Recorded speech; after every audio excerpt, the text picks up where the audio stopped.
when you drive a lead to your practice, to your website, they're texting you, however they're reaching you, we want to be your partner in converting that lead fast and keeping them on your books.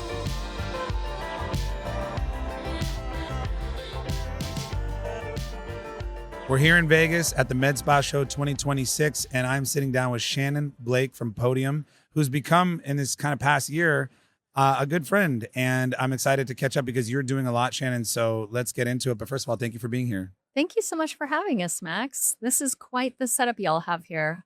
You put a lot of thought into it. It's very clear. I appreciate that. We did. And we wanted to really celebrate the launch of this new platform we're doing. And it's been so fun. So thank you. Thank you. Absolutely. And thank you for coming here to do this. So your title at Podium is Director of Aesthetic Partnerships. Is that correct? You got it. Okay. And we first met because we met because you came and you did Dr. Steven's podcast that we produced together, that we created with him, The Technology of Beauty. That's right. Yes, we had just partnered up with the Aesthetic Society. And one of the first things some of the folks at the Aesthetic Society were like, you need to go get on the podcast and talk about the cool stuff that y'all are building at Podium. Yeah, it was cool. And I got to hear about it a little before it was like ready for broad public consumption, which was really cool. Yes, I had to talk a little bit inconspicuously about what we were building because it wasn't out in the world yet. But I was under embargo, but it was really cool. And I was frankly like very impressed and excited because I've seen Podium around forever, but not really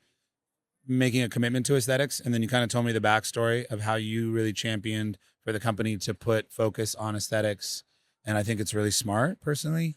And since then I've seen you everywhere in aesthetics. So you're killing it in terms of your mandate there to bring Podium really firmly into aesthetics. Thank you. Yeah, the initial decision to go into aesthetics was because we already had a good product market fit with being able to bring all client communication, including phones, texting, social media messaging, all into one place, as well as all of your leads, your Google ads, your Facebook ads, your Instagram ads. Y'all know a thing or two about that. Yes, into one platform. And then be able to help them win and speed to lead by building an AI employee who can get back to every single lead in 2 minutes or less, answer questions, send out booking links. But we quickly realized two things. One, the technology in this industry is honestly a little bit outdated and just old and antiquated, especially for a modern industry. Yes. And as well as we wanted our AI employee to have a superpower and do more for our clients. And without access to things like the scheduler that sat inside the EMR,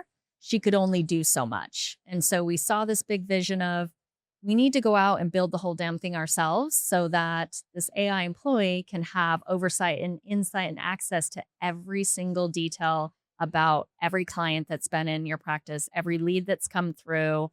And there's some pretty exciting stuff we can talk about that's going to be coming out that we're calling revenue mining. Revenue mining. I get it already. Like on the surface very quickly, and I love it. And I could see how a CRM would really help you do that. And I know you're more than a CRM, but I just think, yeah, I could definitely see that.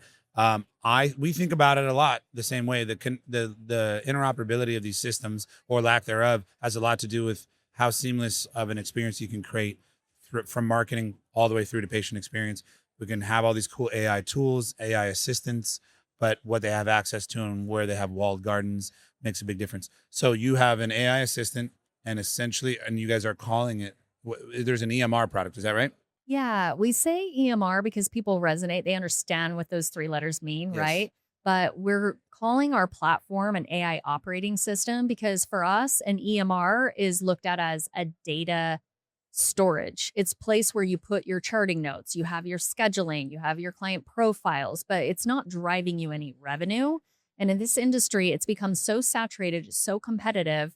We thought, why in the world, with all of the access that we have to these AI capabilities through learning language models, would we not turn this old idea of an EMR into a profitability driver, a revenue driver? So Makes a lot of sense. full EMR scheduling. You've got your charts, your forms, your membership, your point of sale, literally everything an EMR has. Longer the days of fragmented tech. I literally just got out of a panel actually, and one of our clients, it was funny, they asked these owners, what's your tech stack look like? And one of them was like, we use Patient Now, we have Go High Level, we use Line, like listed out 5 different systems. And then they asked our client, what do you use? And they're like, we use Podium. And it was just like mic drop. That's the ad right literally there. it. And I was like, yes. Wow. That's cool. Yeah, that's the dream. And it's been the dream for us. Kind of, we talk about the holy grail of a unified system, and then being able, the real holy grail from a marketing perspective is being able to attribute ad dollars all the way back to the initial point of contact. Hard to do, not just for technical reasons, also because how much do you weight each touch point? But that's the holy grail. And I love that you guys are leading the charge in bringing all of this tech under one umbrella. Yes, because Max, like literally think about it. Like if your AI employee has access to all of your clients' purchase history, what treatments have they done? What treatments are they interested in? Your AI employee will have access to all your phone conversations, all the text conversations that your AI employee knows. Are they members of your med spa? Have you discussed with them about being a member? Why didn't they sign up? Literally, your AI employee now will have access to all of that information to be able to go out, and you can literally say, hey, Avery, I want to grow my revenue this month by 15%, and I want to do it through growing my memberships. Send. And then Avery goes out and she has all of that information at her fingertips to be able to start text messages with leads or clients based on all of the past history that she knows about that person. Wow. And the end goal is get them on your membership, get them on your calendar. Yeah, the promise is very exciting when it's all those things start working together. Yes. It has all this information because it has obviously any notes that you've added in there. It has email and text communication records, right? Social media conversations. If somebody's that's where I was DMing going. you on Okay. social, did somebody reply to your text marketing campaign that you sent out with Podium? Did someone reply to your email marketing campaign that you sent out with Podium? Did they take advantage of an offer? What was it? What was that treatment they were interested in? Did they ever book that treatment? Right. Oh, of course, transaction history, as you mentioned, or treatment history. Yes. How about phone records? Is that a thing? I mean, Oh, yeah. actual recordings? Yep.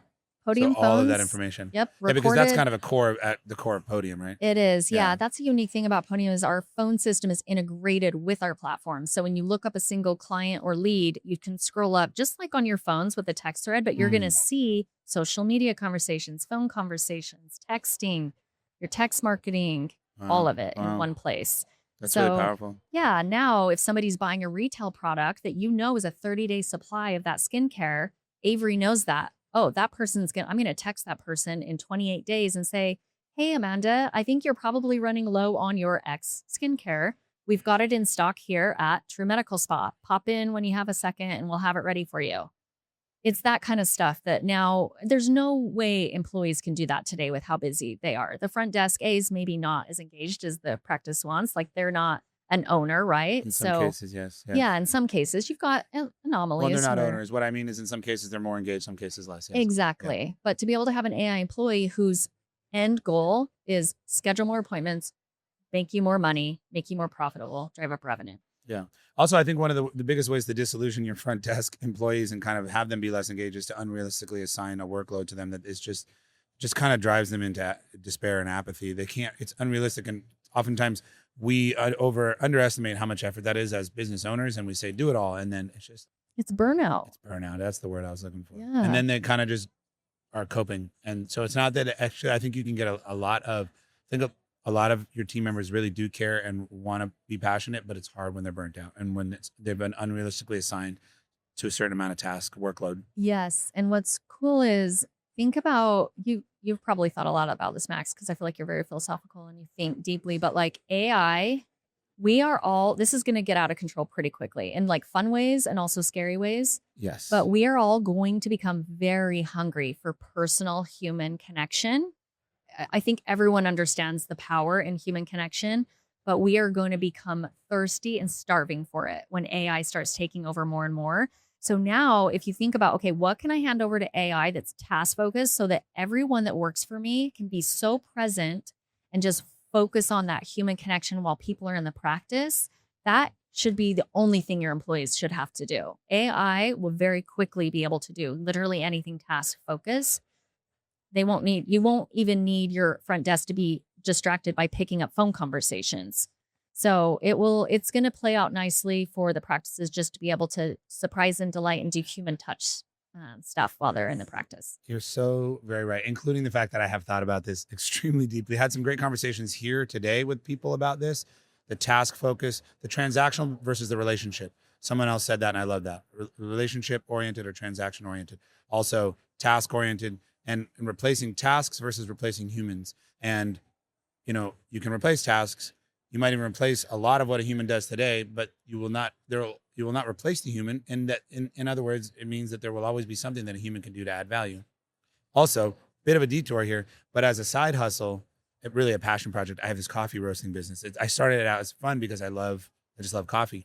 The goal was to have a shop and maybe multiple shops, but I started it with a friend, and we do roasting. I do the marketing and the branding. He does the roasting. It's very much on the side at the moment, but I do really want to grow this into a real business. I didn't start it for this reason, but I started going, wow, actually, I think I'm really well positioned, because you know what people are going to be craving? You know what is going to be there will be such demand for it and such a gap is human connection. And for whatever reason, we do that over coffee. We love to go to a place and congregate over coffee or drinks, you know, at the watering hole, in one way or the other. Coffee is so about human connection. So I'm like, oh, I'm going to be kind of doing the digital thing here with Influx. And if I can, I have had no time for, that's a fun project I'll get to later because I'm so focused on this. But it's funny, I found myself thinking, wow, I'm actually well positioned here, because I think that's going to be the case. You really are. I will anticipate that there will be more and more just like human hangout spots for people just to come, work, connect, talk, engage. And like, what better than a coffee shop? Like, you've nailed it. Yeah. And we're going to have real good specialty coffee. Anyway, I want Love to talk it. about coffee. That's We amazing. did do a coffee brand that I designed with the friend who I do all our packaging, all of our branding with for my coffee company. And he helped me develop this brand, Cafe Stack, for Growth Stack. For the Growth Stack launch. Just for this launch, we created an entire coffee brand for the coffee cart around the corner here. So that was fun. Leave it up to the marketing company to create the like most fun, engaging, like party space. You guys are so creative. Thank you, Shannon. I really appreciate that. We put a lot of work into it, so it means a lot to me that you're saying that. You built this in Podium for aesthetics, and just a couple more things here, and I'll let you go because I'm sure you have places to be. You built it for aesthetics. I think of aesthetics as broadly two categories, which actually, the longer I've been in this business, like 15 years now, I see med spa and plastic surgery as so different, but of course, a lot of shared attributes. Is it more focused towards one or equally towards both of those? Such a good question. So right now, medical spas is what we are absolutely hyper focused on and nailing. We are a couple features away from it being a perfect fit for plastic surgeons. For example, lab integrations we're finding is like a wish list item for, you know, blood results, hormone testing, like anything surgical. Just lab integrations with some of the key players is something that they have been asking for a while. So we're working on some very specific features for plastics. We're anticipating around August will be a full-blown amazing solution for plastic surgery. Okay, good. That's good for us to know too, because that's really at the very sort of core, the seed of Influx was planted with plastic surgery, and it's grown as plastic surgeons added on med spas over the last decade or more. And then as med spas came into their own as its own industry, not just an add-on to plastic surgery or to dermatology practices or whatever it might be. But it, you know, I still firmly believe in staying true to our core, which is plastic surgeons, and bringing them products and services.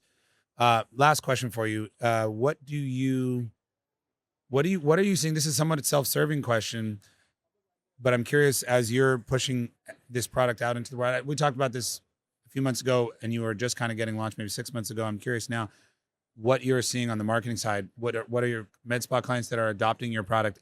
Are they asking you for help with marketing? What pain points are they having with marketing? Because you guys do so much that is, you could call it marketing, and it is marketing, and it's really close to the front of the funnel, right? Or are you doing more on the front of the funnel too? I know there was goals to do that. I don't know where you're at. Yeah, no, we have no plans to build websites and put out social media marketing. We want to be hyper focused on when you drive a lead to your practice, to your website, they're texting you, however they're reaching you, we want to be your partner in converting that lead fast and keeping them on your books. Right. So yeah, no plans for us to step into the world that you guys exist in. That's why we love being partners with y'all. Like, that's what you're good at. I appreciate that. So you guys are drive the lead, and we are convert it and keep them long time clients. Cool. Yes. Well, thank you so much, Shannon, for your time. And I've been wanting to do this since we first talked, like kind of sit down and document. Just jam out. Yeah, jam out. You said it best. That's what this is all about for me.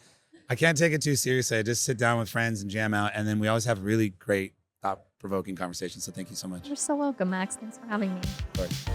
Take care, all. Bye.